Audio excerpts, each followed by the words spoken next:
사도행전 16장 11에서 15절 말씀입니다. 사도행전 16장 11에서 15절 말씀입니다. 우리는 드로아에서 배로 떠나서 사모드라게로 직행하여 이튿날 네아폴리로 갔고 거기에서 빌립보에 이르렀다. 빌립보는 마케도니아 지방에서 으뜸가는 도시요 로마 식민지였다. 우리는 이 도시에서 며칠 동안 묵었는데 안식일에 성문 밖 강가로 나가서 유대 사람이 기도하는 처소가 있음직한 곳을 찾아갔다. 우리는 거기에 앉아서 모여든 여자들에게 말하였다. 그들 가운데 루디아라는 여자가 있었는데 그는 자색업관 장수로서 로아디라 출신이요 하나님을 공경하는 사람이었다. 주님께서 그 여자의 마음을 여셨으므로 그는 바울의 말을 귀담아 들었다. 그 여자가 집안 식구와 함께 침례를 받고 나서 나를 주님의 신도로 여기시면 우리 집에 오셔서 묵으십시오 하고 간청하였다. 그리고 우리를 한 권에서 자기 집으로 데리고 갔다.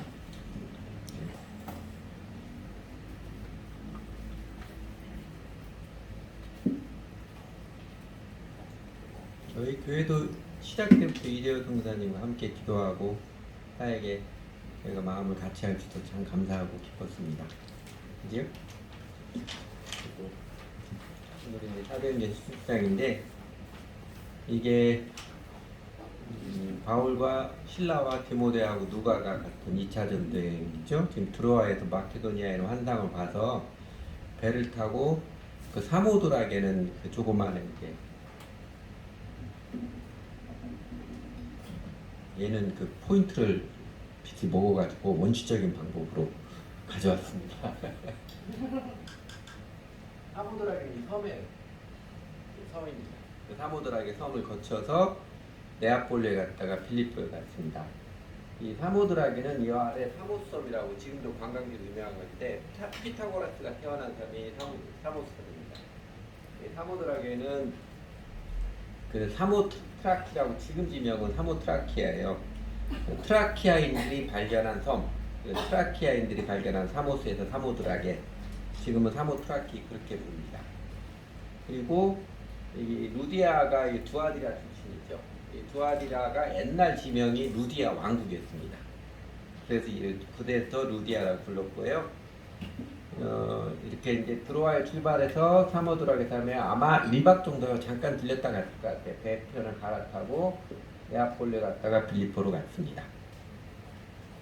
현대 지도로 보면은요, 여기 이제 글씨가 좀 작지만 드로아는 요 지역입니다. 구글 지도에 찾아보면 알렉산드리아 드로아스라고 나와 있어요. 지금도 나와 있고 또 그 아래쪽으로 보면 드로아스 비치 있습니다. 드로아 해변이라고 지명 남아 있는데 드로아 도시는 없습니다. 그리고 약간의 유적만 있는 것이죠. 이게 이제 이 섬이 보르자다 섬인데 보르자다 섬에서 남쪽이 약간 떨어진 것이고 드로아, 트로이 좀 비슷하죠. 드로아하고 트로이는 약간 북쪽, 트로이 목마에 유명한 트로이는 약 16km 정도 떨어져 있는 곳입니다. 지금은 그런데 예전에는 여기가 6km 바다거든요. 이쪽 아나톨리아 반도하고 유럽 땅하고 연결하는 주요한 중요한 거점이 드로아였습니다. 그래서 드로아에 출발해서 배를 타고 여기 사모트라키 섬, 사모드라게로 갔지요. 사모트라키, 현재 이름은 사모트라키인데 이 섬에는 높은 산이 4개가 있습니다. 제일 높은 게 1650m 산인데 그리스 로마 신화 보면 바다의 신 포세이돈이 트로이 전쟁을 해전을 이 산 꼭대기에 올라가서 구경했다고 그러지요. 실제로 있던 그런 전설이 있는 산입니다. 그리고 사모드라게 갔다가 이제 네아폴리로 갔는데 네아폴리는 원래 이름 자체가 네오 빌리지 좀 비슷하죠. 실제 그 어원인지 모르겠는데 새로운 동네라는 뜻입니다. 새로운 동네라는 뜻이고 이게 비잔틴 때는 기독교가 굉장히 왕성했던 도시여서 예수촌이라는 별명이 있었습니다. 그러다가 오스만 투르키가 제지하고 정복을 해서 지금 지명이 카발라예요. 카발라, 까말라 발음을 주면 되는데 그 뜻은 말죽거리라는 뜻입니다. 말죽거리라는 뜻이고 그리고 거기 거쳐서 이제 빌립보 카발라 갔다가 빌립보인데 빌립보는 그렇게 멀지 않습니다. 저 네아폴리 카발라에서 한 10km 정도밖에 떨어져 있지 않아요. 이게 멀지 않습니다. 이렇게 이제 지금 지명으로 보면 구글 지도 보면 엔티 필리피 고대 필리피, 고대 유적 필리피, 유적지 이렇게 되어 있습니다. 그래서 배 타고 이렇게 사무드라게 갔다가 네아폴리 갔다가 걸어서 빌립보까지 갔습니다. 이 구글 지도에 보면요, 좀 자세히 보면 카발라, 네아폴리 카발라고 여기 보면 보이시죠? 약간 흐르지만 NT 필리피 보이시죠? 영어로 필리피 유적지 또는 고대 필리피 그렇게 되어 있습니다. 이렇게 되어 있고요. 그래서 여기까지 이렇게 길을 따라서 걸어간 거지요. 이렇게 갔는데 몇 가지 좀 도움이 되면 사진을 보면 이건 사무드락에서 제일 높은 산 이름입니다. 높은 산이고 1650m고 이 산이 높아가지고 옛날 사람들이 자연스럽게 이 산이 등대 역할을 하는 그런 역할을 했었고요. 지금은 낚시꾼들이 굉장히 많이 오는 관광지예요.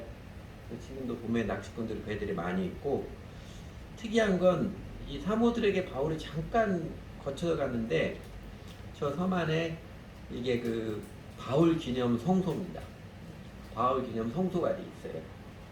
사무들에게 성소가 있고 그 다음에 이거는 이제 네아폴리에 있는 성 니콜라이 교회당인데 바울이 네아폴리에 첫 발을 디딘 그 자리에 세운 기념교회라고 그럽니다. 여기가 바울이 첫 발을 디딘 자리에서 거기다 세운 기념교회당인데 요 앞에 이게 구조 보이죠? 이게 다 정교회식이라 정교회는 로마 카톨릭과 다르게 성상을 만들지 않습니다. 성상 만든 우상숭배 안 만들고 다 이제 부조로 프레스코 부조로 많이 하는데 조금 자세히 보면은 어떤 장면이에요? 가운데 서 있는 사람이 마케도니아인의 환상이고요. 그 성상에 보면 바울은 항상 대머리로 나옵니다. 그래서 대머리가 보면 바울이구나 그렇게 생각하면 돼요. 바울이 키도 작고 못생기고 대머리였다고 그러거든요. 그래서 바울이 마케도니아 환상을 보고 배를 타고 네아폴리에 도착했다. 요거를 표현한 것입니다. 그리고 이제 저희가 오늘 주로 보게 될 이건 애니메이션 안 했네. 죄송합니다. 애니메이션 까먹었는데 뒤에 전경이 그 빌립보 그 아크로폴리스 전경인데 요 빌립보 지역은 전체가 2016년에 유네스코 세계문화유산으로 등록이 되었지요. 제일 상징적인 주상인데 원래 빌립보는 크레니데스라는 이름이 크레니데스였는데 알렉산더 대왕의 아버지 필리포스 2세입니다. 필리포스 2세가 저 땅을 정복하고 자신의 이름을 따서 필리피 그리고 성경으로 번역한 빌립보 지역이라고 했었지요. 그리고 요 바울의 전도의 당시에는 로마 지배를 받으면서 최전성기를 보여서 작은 로마가 지배를 할 때 작은 로마라고 그렇게 불렸습니다. 우리가 오늘 본문에서 보는 것처럼 사도 바울이 유럽 최초의 교회를 세운 것이고 오래도록 기독교 신앙의 중심지 역할을 했습니다. 바울이 저 빌립보를 3번을 방문했지요. 오늘은 이제 첫 번째 방문입니다. 요거는 이제 이 아크로폴리스 광장은 명상록으로 유명한 마르크스 아우렐리우스라는 로마 황제 있잖아요. 마르크스 아우렐리우스가 이 건축한 광장입니다. 그리고 이 빌립보에 그 교회당이 2개가 있었는데 이게 이제 첫 번째 교회당이 바실리카 A라고 합니다. 바실리카 A라고 해서 이 성은 지은 지 얼마 안 돼서 지진으로 무너졌습니다. 지진으로 무너져서 특이한 건 요 성의 이 기둥들을 밑에 보면 무슨 모양이에요? 하트 모양이죠. 기둥을 다 하트 모양으로 기단이라고 그러죠. 기단을 하트 모양으로 해서 지금도 저 기단이 남아 있습니다. 그리고 이제 바실리카 A가 무너지고 나자 6세기 중반에 바실리카 B 두 번째 성당을 엄청나게 크게 지었습니다. 그리고 이게 튀르키예 그 이스탄불에 가면 소피아 성당 있잖아요. 그거 이게 돔 형식으로 된 거. 그것처럼 큰 돔을 세웠는데 규모는 소피아 성당 돔보다 더 컸습니다. 높이가 70m 가까이 되고 지름이 50m 가까이 되고 크게 지었는데 안타깝게도 건축을 하다가 기둥 없이 돔을 짓고서 건축을 하다가 무너져 내려버렸어요. 그래서 건축에 실패를 했습니다.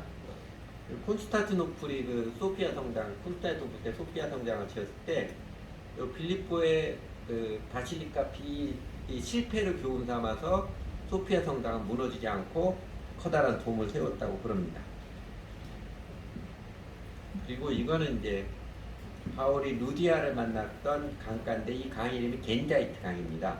겐자이트 강이라 강이라고 보면 좀 작아요. 작은 시냇가 같은 게 시냇가가 그런데 아까 그랬던 루디아는 사람 이름이 아니에요. 지역 이름입니다. 아까 그 두아디라 출신이라고 했잖아요. 두아디라 지역을 고대에 있던 다스린 왕국 루디아 왕국에서 루디아는 이제 요 빌립보 유럽이잖아요. 그 사람들이 두아디라에서 온 사람을 전 루디아 댁이다, 루디아 아줌마다 이렇게 불렀던 것입니다. 우리도 요새도 뭐 안성댁 뭐 이렇게 부르잖아요. 그런 것처럼 루디아 부인, 루디아 아줌마 이렇게 불렀던 것 같습니다. 그리고 겐자이트 강가에 지금은 이렇게 이제 예배드릴 수 있는 처소로 마련했고 물을 좀 끌어당겨 가지고 아래 보면 십자가 모양 보이죠? 여기 침례탕입니다. 그리고 좀 확대하면 이렇게 침례지가 할 수 있는 침례인데 지금도 이곳에서 침례를 주고 이곳에 가서 침례를 주고 그런 사람들이 있습니다. 관광지도 지금 남아있기 때문에 가서 침례를 받을 수 있습니다. 혹시 우리 청년도 아직 침례 안 받나 꼭 저희 가서 침례를 받고 싶습니다. 그러면 적금 잘 모아두십시오. 제 비행기 딱같이 적금 잘 모아두셔야 됩니다. 그리고 이 겐자이트 강에서 멀지 않은 곳에 루디아 기념교 있습니다. 그렇게 큰 규모가 아닌데 루디아 기념교 있고 저 앞에 아치 3개 있는 데가 이쁜데 그 입구를 자세히 보면 그 프레스코 벽화들 보이지요? 가운데는 예수님하고 양옆에는 누군지 모르겠어요. 하고 그 다음에 왼쪽은 루디아 가족, 오른쪽은 바울과 신라와 디모데 이렇게 새겨놓았습니다. 그러니까 안에 들어가면 그 그리스 정교회 그 건축 교회당들이 안쪽을 화려한 벽화를 많이 장식을 해놓습니다. 그래서 아주 벽화를 많이 장식을 해놔서 이렇게 천장을 여러 가지 벽화를 해놨는데 여기 무슨 장면인 것 같아요?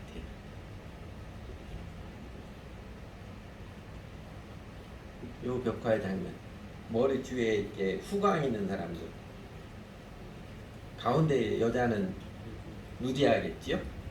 그리고 바울 맨 앞에가 대머리니까 바울이고 아마 디모데가 맨 막내니까 뒤일 거고 바울, 신라, 누가, 디모데 이렇게 처음 강가에서 루디아 여인들 만났던 장면을 새겨놓은 거고 그 다음 이 장면은요.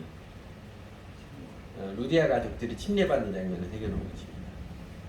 그리고 그 루디아 기념교회당 마당에 보면 왼편에 있는 것처럼 유리로 막아놓은 루디아 기념당이 있어 저기다는 이제 꽃이랑 양초들도 피워놓을 수 있도록 마련하고 있고 누구신지 알겠죠?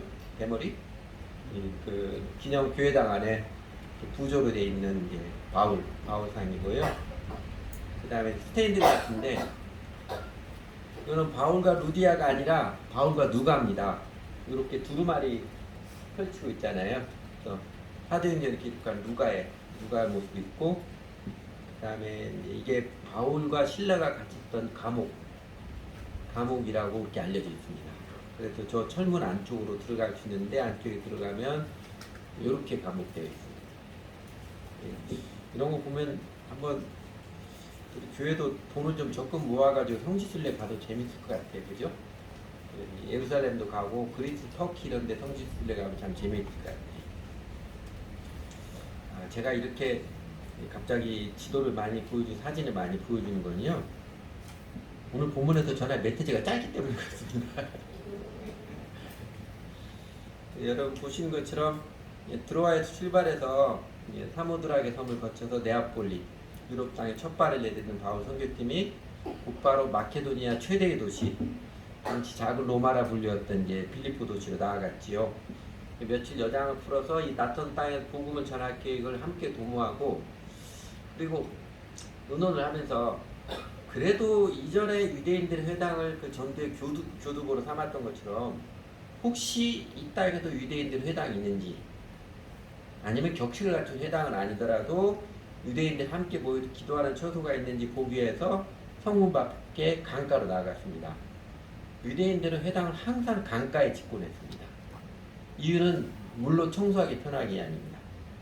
신학교 다닐 때 그 교수님이 그렇게 말해서 저는 농담하시는 줄 알았는데 나중에 확인해보니까 농담 아니더라고. 진짜더라고요.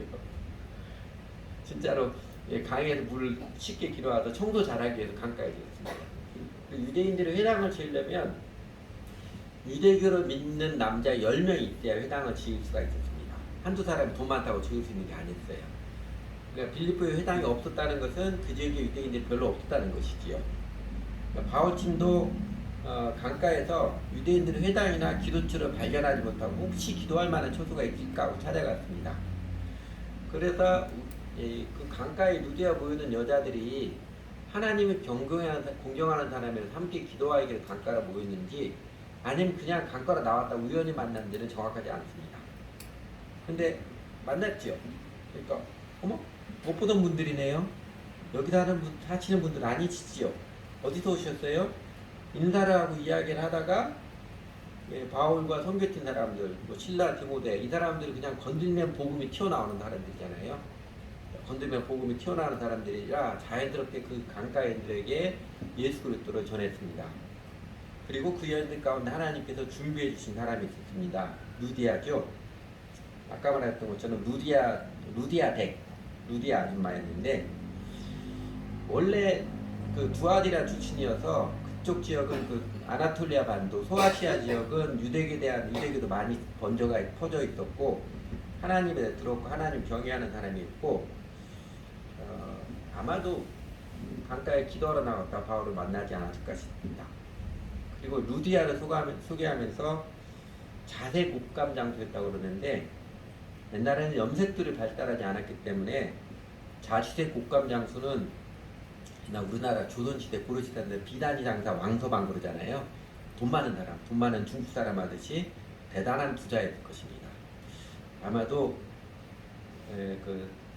두아디라가 자주 염색이 발달하기 유명한 지역입니다. 그래서 두아디라 자주 비난 대리점 점장이지 않았을까 싶어요. 빌립보 점장이지 않을까 싶습니다. 그러니까 바울의 일행이 예수가 그리스도이십니다. 복음을 전할 때 하나님께서 이 여자 루디아의 마음을 열어주셔서 기도하마 크게 듣게 하시고 기도하마 듣고 크게 은혜를 받아서 회심을 하게 되었습니다. 근데 자신만 회개하고 예수님을 따랐을 뿐만 아니라 집안 식구들을 바울팀에게 다 데리고 와서 복음 듣게 하고 온 가족이 회개하고 예수님을 주님으로 믿어서 함께 침례를 받았습니다. 그렇게 바울 선교팀이 예상치 못했던 그렇죠? 정말 낯선 땅인데 정말 마음밭이 좋은 사람 만나서 루디아 온 가족이 침례를 받은 것만으로도 너무나 기쁘고 감격스러운데 그지요? 아니 오도 처음부터 이렇게 마음 좋은 사람 만나는 고구마 전대보면 고구마가 그냥 젓갈에 가서 꽂히는 것 같은 너무나 감격스러운데 하나님께서 루디아의 마음을 감동해 주셔서 루디아가 바울팀에게 나를 이제 예수님 믿는 사람으로 알면 그렇게 인지게 되면 우리 집에 와서 묵으십시오. 거의 협박적으로 강청을 해서 바울 선교팀을 자기 집에 데리고 왔습니다. 그리고 먹여주고 재워주고 사람들 데리고 와서 복음 듣게 하고 그랬을 것 같아요. 이렇게 놀랄만한 환대를 하는 모습 때문에 나중에 루디아와 바울이 결혼했다느니 혹은 이제 빌립보서 4장에 보면 바울 사도가 그 빌립보 교회에 한 마음을 품으라고 하면서 두 여성 지도자 유드에게와 순두개를 권하노니 같은 마음 품으라 권하잖아요. 그 유드와 순두개 둘 중에 한 사람은 루디아였다느니 그 추측들이 여러 가지 있습니다. 그런데 근거는 없습니다. 그냥 추측들이 그냥 추정한 것일 뿐입니다. 여러분 이렇게 쭉 바울 선교팀 느낌이 어땠을까요? 드로아에서 마케도니아 환상을 보고 하나님의 뜻이 이걸지 모른다 인정을 하고 배를 타고 사모드라에 거쳐서 네아폴리를 한국에 도착한 후 빌립보에 와서 며칠 있다가 첫 안식일에 강가에 가서 우연히 여인들을 만나 복음을 전했을 때 복음을 잘 받으려는 루디아를 만나고 루디아 온 가족이 예수님을 주님으로 믿는 침례를 받고 그리고 전혀 아무도 예상치 못했고 또 이전에도 이런 경험은 없었었는데 루디아가 바울팀에게 숙식 문제를 무상으로 해결해주는 그래서 복음을 전할 수 있는 좋은 장소로 제공해주는 그야말로 이전에는 한 번도 경험하지 못했던 환대를 받았죠. 그리고 이제 저녁 어두워졌을 때 바울 선교팀이 그 루디아 호텔에 머물면서 하루를 마무리하며 교제를 하고 기도를 할 때 마음이 어땠을 것 같아요?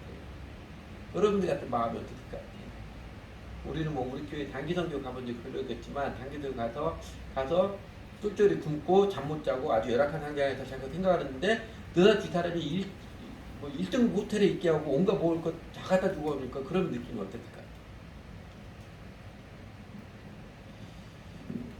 지금까지 다녔던 그 아나톨리아 지역, 소아시아 지역하고는 문화도 다르고 풍수도 다른 그 마케도니아 지역인데 이 낯선 땅에서 연고가 될 만한 사람은 단 한 명도 없는 땅에서 이게 처음부터 이렇게 자연스럽게 이런 감동적으로 사람 다 만나게 하시니까 얼마나 기뻤겠어요. 얼마나 감동이 물밀듯 왔겠습니까. 그냥 예수님을 믿는 사람만 만나는 것도 충분히 기쁘고 감격적이고 잠 못 자고 기뻐하고 놀라 잘 빠질만한 일인데, 그리고 지난번 1차 전도여행 때 다닐 때 많은 사람들이 예수 믿었던데 이런 사람은 없었는데 그냥 자신들의 수축을 다 해결해주고 복음을 전하는 터전을 그냥 자원해서 그 만류에도 강권을 해가지고 아이 처음부터 그런 진대지는 거 아니라고 강권을 기꺼이 되는 호의를 베풀어 주니까 야 정말 하나님께서 하시니 놀랍구나 놀라워. 아마 잠 못 자고 바울과 디모데 신라 누가가 서로 기뻐하며 감동하며 찬양하며 그렇게 보내지 않을까 싶어요. 그리고 여러분 더욱이 바울 선교팀은요 안디옥 교회에서 처음 출발할 때 어느 정도 헌금을 모아서 주어지며 보냈지만 오늘처럼 온라인으로 헌금할 수 있는 것도 아니고요. 이후 다니면서 팀워크에서 일부는 항상 노가다 뛰면서 알바를 하면서 생계비를 마련하고 바울은 주로 복음만 전하러 다니고 그렇게 했었습니다. 고린도에 있을 때 바울이 천막 만드는 일을 했던 거든요. 그때 바울이 혼자 갔어요. 아직 디모데와 실력 함께 못했습니다. 혼자 고린도에 가니까 자기 일단 먹고 살아야 되니까 천막 만드는 게뭐 공비하기 옷처럼 공비한 거 아니잖아요. 힘으로 이렇게 만들면 되니까. 말하자면 노가다 뛴 거예요. 단순 노동해가지고 자기 생계를 직접 마련했습니다. 그러다가 디모데와 실로가 고린도 내려오니까 그만둬요. 디모데 신라가 이제 일해가지고 바울 먹을 것까지 같이 생계를 했던 것이죠. 그렇게 복음을 전하고 다녔습니다. 이런 것도 생각했죠. 그동안 그 아시아 지역에서 복음을 전하러 다니고자 그렇게 애를 썼잖아요.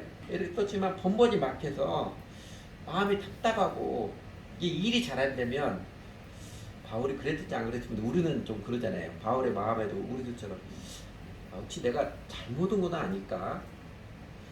바나바와 싸우지 말았어야 하는 거 아닐까? 바나바 따라가야 되는 거 아닌가? 이런 느낌 생각도 들고 찾아오기도 했었을 것 같아요. 그런데 마게도니아인의 환상을 보고 그 팀 사람과 의논을 하고 에게로 건너기로 결정을 했지만 그 에게를 건널 때 기대 반 두려움 반이었겠지요. 그러다가 정작 빌립보에 도착하자마자 회당도 없는 지역에서 너무나 순조롭게 복음을 전하고 잘 믿는 사람만 만날 뿐만 아니라 전혀 상상도 못했던 자신의 필요를 넉넉히 채워주는 사람을 만나니까 어떤 깨달음 들을 것 같아요? 야 아시아 땅으로 가는 길을 그렇게 막으시고 마케도니아 땅으로 가라는 하나님 인도하시 정말 확실했구나. 확인이 되었겠지. 그리고 하나님의 그 놀라운 배려와 인도하심에 정말 감격하고 감동먹을 것입니다.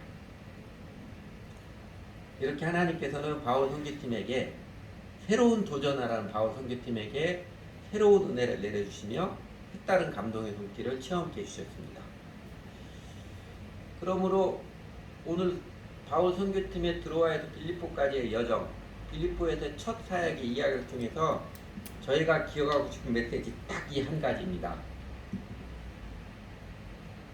자기를 부인하고 주님께 순종하는 자에게 주 하나님께서는 상상치 못했던 놀라운 은총, 새로운 은혜를 내려주십니다. 우리의 새로운 순종에는 하나님께서 새로운 은혜를 내려주십니다. 하나님께서는 당신의 자녀를 감격해 하시기를 즐겨 하십니다. 제가 느끼기는 하나님의 취미가 그것인 것 같아요. 하나님의 자녀들을 감동시키고 감격시키게 하시는 게 하나님의 취미이십니다. 지난 주일 설교 때 제가 예를 들었던 그 세 분의 선교사님들, 원래 중국으로 가고자 했었지만 하나님께 순종하여서 방향을 바꿔서 아프리카로 갔던 데이빗 리빙스턴, 그리고 남태평양 폴리네시아 섬에 가고자 비전을 두고 있었는데 하나님께 순종하여서 인도로 방향을 바꿨던 윌리엄 캐리, 그리고 자신은 인도로 부르심을 받았다고, 인도 선교사로 부르심을 받았다고 여겼었는데 선교부와 의논하면서 버마, 미얀마를 하나님 그리스도로 받아들인 미국의 첫 번째 해외 선교사 아도니람 저드슨. 저는 기회되면 이 사람들 전기를 한번 읽어보십시오. 이들의 믿음의 삶이 아름다울 뿐만 아니라요, 이들의 그 하나님께 순종하는 삶 가운데 하나님께서 함께 하셔도 얼마나 놀라운 일들, 감격적인 일들을 많이 겪게 하셨는지, 하나님의 새로운 내 놀라운 은총이 이들의 삶에는 하늘의 별처럼 순화되어 있습니다. 결국 자기 고집을 피우지 않고 자기를 부인하고 하나님께 순종한 이들은요, 세계 선교 역사에서 위대한 선교사들로 길이길이 존경받는 사람이 되었습니다. 여러분은 예수님을 주님으로 믿고 따르고 살아오면서 하나님께서 이렇게 새로운 은혜를 베풀어 주심을, 나를 감격해 하시는 하나님을 경험해 보셨습니까? 내가 예수님 거에서 살았는데 하나님이 나를 깜짝 놀라게 하시고 감격해 하시는 그 경험들 해보셨습니까? 뒤집어 이야기하면 여러분은 그 신앙의 근간이죠.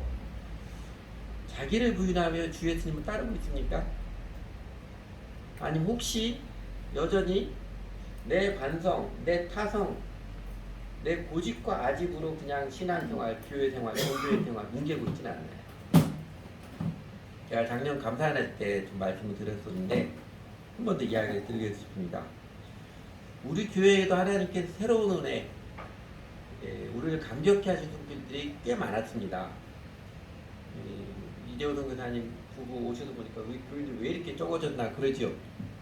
그죠? 언제 주일날 오셨는지 기억도 없는데, 보니까 쭉 주보 모음 기록을 보니까 저희 교회가 제일 그 교회 식구가 많을 때 2011년이었어요. 그때 감사의 날, 뭐 부활절 이런 날 아닌데 주일 예배에 참석한 사람 58명일 때가 있습니다. 고등학교 다 빼고 작년들만.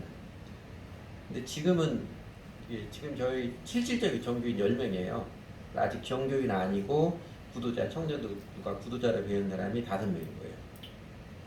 그러니까 10년 동안에 5분의 1로 줄어들었습니다.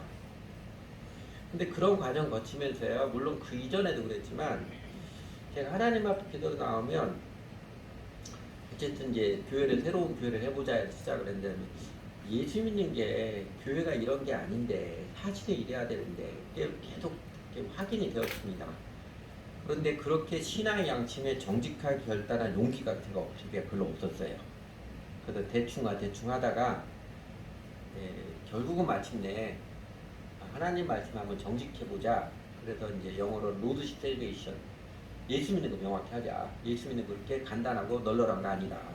예수님을 나의 주님으로 인생을 헌신하는 사람이 그래야 예수님의 구세주가 된다. 제가 매번 강조하는 거죠. 그 다음에 디사이플 페이스. 일주일에 예배 한번 드렸다고 신앙생활 기본을 다 했다 이게 아니고요. 신앙생활 자체가 예수님의 제자도로 배우는 새로운 인생을 배우며 과정이다. 제자훈련 자체가 신앙생활 전체가 제자훈련이다. 그리고 처치 패밀리, 교회는 예수님의 가족이다. 공동체다. 요 가치, 예수 믿는 믿음을 명확히 전하고 가르치실 때 지난 10년 동안, 12년 동안 하나님은 저를 감격해 하셨습니다. 천박한 이야기, 돈 이야기 천박할지 모르겠지만요. 그 교인들 한참 많은 2011년, 12년 그때 저는 생활비가 없다가 빚이 몇 천만 원, 금융권에 빚이 몇 천만 원 있었어요. 근데 전혀 생각지 못해 하나님께서 신학교 알바를 시키시고, 신학교 알바라고 좀 죄송한데, 그냥 사실 제가 여러분 뭐 박사학위 있는 것도 아니고, 교회를 커가지고 유명한 목사도 아니고, 교회 개척한 지 이제 30년 가까이 됐는데 교인 10명이고 주일날 예배 15명 나오는 사람들이 저를 불쌍하게 봐요. 목회 그렇게밖에 못했냐고 그렇게 보거든요. 그런데 웬 신학교에서 저를 불러가지고 세미나 강의를 맡기고, 그 세미나 첫 번째에도 말하자면 홈런을 쳐가지고 지금 7년째 계속 배우고 있습니다. 그래서 성적부 교재 만든 것도요. 책으로 지금 이번에 500권씩 제작을 했는데, 그 세미나 하고 난 사람들이 저 성적부 교재 달라고 해가지고 자기들이 가르치겠다고 해서 그래서 만든 거예요. 물론 저도 이제 사용하려고 그럴 거예요. 근데 지금은요, 빚도 하나도 없고 금융권 밑에 진작에 나왔습니다. 그리고 지금 재정이 굉장히 안정적이잖아요. 여러분 매번 보는 것처럼 제가 이제 사례비 목표 활동비 받는 게 제가 한 달 생활하는 그 이상을 받습니다. 여유가 있어요. 그래서 작년에는 이 선교사님 세 분, 주기적 성교금 적대도 세 분에게 성교금 100% 인상해서 저희가 보내줬지요. 제가 그 어간쯤에서 이제 운동을 테니스를 하기 시작을 했었는데, 테니스를 처음 시작한 것은 제가 알레르기 비염이 너무 심해가지고 봄 가을 되면 성격국을 못해요. 콧물이 줄줄 흐르다가 성격만 일주일을 그렇게 고생을 합니다. 그래서 이게 면역력이 기르면 안 되겠다. 그래서 운동을 하고 했는데, 근데 그런 생각이 자꾸 드는 거예요. 운동하러 나갈 때면 제가 운동을 좋아하긴 하지만 내가 지금 이래도 되나? 이렇게 여유 부리고 테니스 치고 놀 그런 형편인가? 그런 생각이 되게 마음을 불편해하거든요. 근데 그럴 때마다 하나님이 말씀해 주셨어요. 그래서 하나님 딴 것 말씀만 이런 것만 말씀해 주시면 안 되잖아요. 그리고 사인도 주셨습니다. 운동 계속 하라고. 지금 이제 10명 정도가 꾸준히 같이 하게 되는데, 여러분 지난번에 제 아버지 장례식 때 이분들이 다 주문 왔어요. 주문 와서 구조를 다 해줬습니다. 그리고 지지난주에 한 번 운동 끝났는데 이제 친한 한 분이 봉투 하나를 쓱 내미는 거예요. 사모님 투병의 봉투를 보태라고. 봉투가 두툼해요. 10,000원짜리가 50,000원짜리더라고요. 그리고 따로 통장으로 보내는 분도 있어요. 이 10분이 저 사모님 투병하러 보내준 것까지 합치면 몇백만 원 헌금을 주시더라고요. 우리 딸들한테 그 이야기 했더니 하은이가 그러더라고요. 교수님도 월급 많이 받으니까 괜찮아. 압니다. 말해도 괜찮아. 그러더라고요. 하여튼 지난주에도 저희 이제 사모님 제 아내 병원에 퇴원했는데 병원비가 꽤 많이 나왔어요. 630만 원인가 줬는데, 근데 하나님 미리 염려하지 말라고 제가 지금 요새 지금 제 통장에 지금까지 이런 적이 제 통장에는 100만 원 이상 남은 잔고가 남은 적이 없었거든요. 몇 천만 원입니다. 하나님이 이제 이건 좀 특별한 일이고, 10년 동안 교인의 5분의 1 줄었는데 재정은 굉장히 안정적이 됐어요. 그보다 더한 건 교회 기도, 40명, 50명 주일에 나올 때도 교회 기도 주중에 우리가 선교사님들 위해서 나라민들 기도하자 5명 넘는 일이 별로 없었습니다. 전남배 선교사 한번 한국에 와서 기도 모임 왔는데 저하고 전남배 선교사 한 사람 와 있었어요. 전남배 선교사가 통곡을 하더라고요.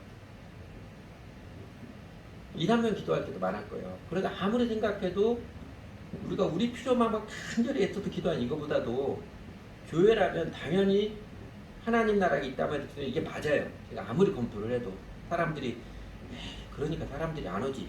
다른 목사들 이야기하면 그럽니다. 그렇게 재미없는 기도 누가 와? 뭐 이러거든요. 근데 아무래도 이게 맞아요. 그런데 지금은 그래도 교회 기도 고정 멤버들이 5명은 있습니다. 그리고 이제 막 참석하겠습니다 사람 한 사람 있고요. 참석을 좀 하다가 우리 이제 제 사모님은 몸이 아파서 참석을 못 하는데 참석을 하다 안 하다는 사람도 있고, 정교인 10명 중에 7명이 그래도 기도모임 참석을 하고 5명은 꾸준히 참석을 하고요. 구도자 중에 한 사람이 계속 이제 참여를 하고 있고요. 실제적으로 하나님은 그렇게 교회다 모습을 규모가 적어지지만 갖춰가고 있고요. 저는 제일 감사한 게 제 마음에 평안과 담대함이 있어요. 오히려 그 과정 통해서 사람들도 눈치 안 보고 내가 정말 사람은 사랑하는 게 무엇이고 복음은 사랑으로 전하는 게 무엇인지 더 확실하고 지내고 있습니다. 사실 저는 그렇게 잘 하나님께 순종하지도 않는 사람인 것 같은데 우리 하나님 참 많이 감격해 하시고 감동해 주셨습니다. 그래서 저희 교회 지금은 외형상으로는 굉장히 작은 모습에도 하나님이 우리를 통해서 하실 일들이 기대가 되고 있습니다. 그리고 여러분, 바울과 그의 선교팀에게 하나님께서 이렇게 새로운 은혜를 내려주셔서 감격해 하시고 감독해 하신 일이 바울의 선교사에게서 이번 딱 한 번만 있었던 것인가요? 아니지요. 어느 무슨 통신사 무료사용 쿠폰처럼 이거 딱 1년에 한 번만 사용할 수 있는 이런 거 아니죠. 하나님, 내가 이런 특별한 은혜는 성경 1차, 성경 갈 때마다 한 번씩만 준다. 성경 1차 때 한 번, 2차 때 한 번, 3차 때 한 번, 한 번씩만 있었던 그런 것도 아니지요. 저희가 지금까지도 보았고, 사도행전 차분차분히 보면 앞으로도 이제 숱하게 볼 텐데, 드라마틱하게 도우신 하나님의 손길들 숱하게 많았습니다. 정말 숱하게 많았어요. 그러니까 자기를 부인하며 주 예수님께 순종하며 살아가는 바울과 그의 사람들에게 하나님께서는 감격해 하시고 감동해 하시는 손길들 정말 많았어요. 오죽하면, 이 말이 이 표현이 적절히 맞는지 모르겠습니다. 얼마나 감격스럽고 놀랍고 그리고 얼마나 확실했으면, 바울의 마음이 확실했으면 바울이 이런 고백까지 하잖아요. 이렇게 된 고백까지 공면합니다. 자기 아들을 아끼지 아니하시고 우리 모든 사람을 위하여 내주시니까 어찌 그 아들과 함께 모든 것을 우리에게 주시지 아니하겠느냐. 여러분, 이 말씀 대하면서 하나님이, 내가 예수님 믿는데 하나님이 내 모든 걸 다 채워주시는구나, 그렇게 받아들여져요. 물론 하나님께서 우리 욕심을 다 채워주시지는 않습니다. 우리의 필요한 걸 채워주십니다. 근데 바울이 그 로마서 쓰기까지 예수님 따르고 전도자로서 제자자로 살아오면서 그 하나님께서 기가 막히게 도우시는 손길들을 얼마나 확실하고 그랬으면 아주 당당하게 자연스럽게 이렇게 고백하고 이렇게 초청하겠어요. 하나님께서는 바울과 그의 선교팀처럼 자기를 부인하고 주 예수님을 따르는 자들에게 오늘도 새로운 은혜, 아름다운 정을 내려주셔서 우리를 감격해 하십니다. 그 하나님은 살아계신 좋으심을 경험하여 아는 맛에 우리는 세상에 난리를 쳐도 때로 극심한 고난이 닥쳐도 마음 무너지지 않고 흔들림 없이 그리고 신나게 주님을 따르며 섬기며 살아가는 것이고요. 바울과 실라, 디모데가 누가? 이 사람들이 특별한 사람이에요. 특별히 주의 종이어서 그런 거 아니고요. 이 사람들이 해외 선교사로 나갔기 때문이 아니고요. 이 사람들이 신앙의 기본, 자기를 부인하며 나를 따르라는 주 예수님의 가르침에 충실하게 살았기 때문입니다. 예수 그리스도를 주님으로 모시고 따르는 제자들로서 제일 큰 계명에 따라 지상명령에 순종하며 살았기 때문에 하나님께서는 그 약속대로 자연스럽게 하나님의 다양한 은총, 새로운 은혜의 선물들을 깜짝 놀라게도 하시고 감격기도 하시고 신바람들게 살게 하시며 그렇게 동행해 주시는 것입니다.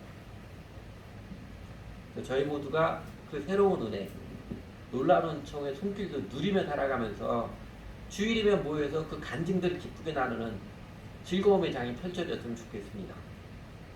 그래서 여러분, 우선 그냥 적당히 한국에 교회 다니는 다른 사람 다 그렇게 하니까 주일 예배만 들으면 되었지, 거기에 익숙한 거기에 익숙한 이 자기를 부인하고요, 정직한 신앙생활, 교회 생활과 개인 경건 생활 잘 배우고 훈련을 받아서 익히시고 세우시기 바랍니다. 기꺼이 시간과 마음의 정성 우선시 들여서 개인 경건 생활과 교회 생활 잘 익히시기 바랍니다. 예수 믿고 따라가는 게 사실 그거예요. 일주일에 한 번씩 종교행사 참여하는 게 아니고요. 내 인생을 예수님께 드려서 예수님의 그 제자들을 배우고 세워가는 거거든요. 그래서 교회가 있습니다. 서로 격려해서 그거 세워지도록. 눈에 보이는 교회 생활의 기본, 예배의식, 성경학교, 교회 기도에서 한번 충실해 보시지요. 잔소리 하는 것 같지만 예배 시간에 10분은 일찍 오세요. 이게 한 시간에 내가 예수님을 주는 제일 중요한 시간이면요, 안 늦어요. 내가 30분 일찍 오지요. 혹시 늦을까봐. 성경학교 예수 잘 해오세요. 그리고 교회 기도, 이 교회 기도 참여하는 하나님 분명히 하나님께서 갚아주실 믿으라 저는 확신합니다. 우리 기도가 아니라, 우리 필요가 아니라 하나님께서 하나님 나라가 이 땅에 임하도록 기도하라 하셨던 것처럼 우리 가족과 이 크고 작은 여역들 하나님 통치가 임하도록 꾸준히 기도하는 그 마음 얼마나 아름다워요. 여러분, 그에 갑집을 해서 참석하시기 바랍니다. 그리고 잔소리 할게요. 하나 더 할게요. 브릿지 전도법, 마음을 열어서 잘 배우고 실습해서 익히는, 이 작은 영역에서도 자기를 그냥 순종하며 따르는 법을 배워서 여러분, 우리 모두가 하나님께서 새로운 은혜의 도우심을 경험하면서 우리도 하나님께서 감동케 하시고 감격케 하시는 기쁨들을 누리는 그런 살아있는 주님과 동행하는 신앙이 되었으면 좋겠습니다. 우리가 자아를 내려놓고 마음을 열어서 주님의 인도하심에 순종의 발걸음을 들일 때 하나님께서 우리가 전혀 예상치 못했던, 상상치 못했던 놀라운 은총, 새로운 은혜를 내려주십니다.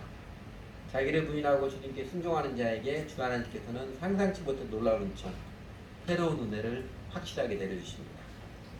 같이 기도하지요.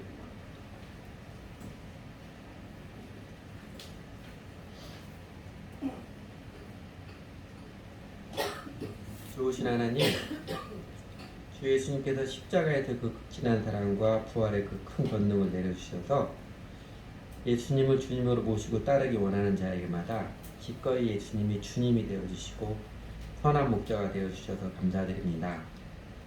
오늘 사도 바울과 그 일행의 삶과 삶을 인도하시며 때로 그들의 뜻을 막으셔서 힘들게도 하셨지만 결국은 주님의 뜻을 믿고 따르게 하시고, 그리고 그렇게 자기를 부인하고 주 예수님을 따르며 살아갈 때에 우리 주 하나님께서 사람들은 생각지도 못하고 상상치도 못했던 새로운 은혜, 놀라운 은총으로서 제자들을 기쁘게 하시고 감격해 하시고 그 믿음의 삶에 힘있게 해주심을, 그렇게 좋으신 하나님, 놀라운 사랑의 하나님이심을 저에게도 보여주시고 가르쳐 주셔서 감사를 드립니다. 가만히 생각하고 돌아보니 사도 바울과 그 일행들에게 이렇게 놀라운 은혜에 인도하심, 감격해 하신 선물을 베푸심이 어쩌다 한 번도 아니고 주님의 제일 큰 계명에 따라 지상 명령을 수행하며 살아가는 바울과 동역자들에게도, 오랜 교회 역사에서도 주님을 정직하게 믿고 따르는 모든 제자들에게도, 그리고 작은 저희 교회에도 그 아름답고 놀라운 손길이 참 감동적으로 많았음을 기억하고 주님 앞에 감사와 경배를 드립니다. 우리 하나님께서는 신실하셔서 저희가 저희 아짐이나 욕망을 내려놓고 주님의 뜻에 순종하며 나아갈 때 우리의 순종 행위 이상으로, 아니 비교할 수 없는 이상으로 은총을 베풀어 주셔서 감사드립니다. 그래서 우리는 주님을 자랑하고 주님께 경배와 찬양을 드리며 더 기쁘고 신나게 주님을 따르며 섬기며 살아가고 싶습니다. 그런데 주님, 그렇게 신앙의 근간으로서 자기를 부인하며 주 예수님의 도를 배우고 따르라고, 그래서 새로운 은혜, 놀라운 은총들을 체험하며 저희로 기뻐하며 감격하며 살라고 하시는데 저희는 여전히 자아의 고집을 피우고 있는 모습이 많음을 용서해 주십시오. 말씀으로도 깨우쳐 주시고 삶의 감동으로도, 때로는 삶의 고난으로도 부지런히 성령님께서 깨우쳐 주시는데 저희는 여전히 못 들은 척하고 뭉개고 있고, 그러면서 삶이 힘들고 심령은 공고한데 회개하기는 참 싫어하고 도리어 하나님 원망하고 다른 사람 탓하기 왜 그렇게 익숙한지, 하나님 저희들의 어리석음과 오만한 아집을 용서해 주시고 그리고 어떻게 해서든지 깨뜨려 주시고 고쳐 주시길 바랍니다.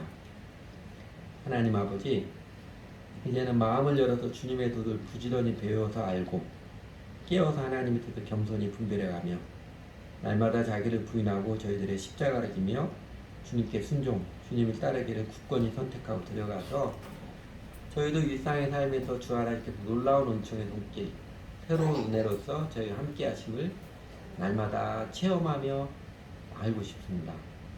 그래서 저희도 좋으신 주님을 한껏 자랑하며 증거하며 주님께서 동행해 주신 은혜에 더욱 감격하며 기뻐하며 겸손하면서도 담대히 살아가며 세상이 주는 괴로움을, 환난을 넉넉히 이기며 살아가고 싶습니다.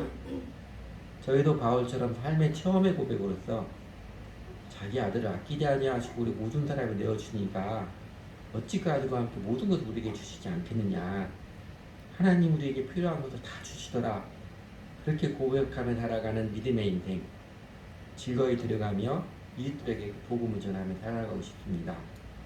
하나님 저희를 더욱 선명히 깨우쳐 주십시오. 열매 없는 어두움의 아집을 버리고 일어서도록 깨우쳐 주십시오. 아무 의미 없는 껍데기 종교의 피상성을 깨뜨리고 신앙과 하나님의 생명의 근간, 자기를 부인하며 주 예수님을 따르는 믿음의 삶, 하나님의 은혜 능력이 함께하는 삶을 뚜렷한 걸음으로 살아가도록 저희를 인도하시고 이끌어 주십시오. 우리 주 예수님 이름으로 기도드렸습니다. 오늘은 좋으신 하나님 찬양드리고 싶습니다.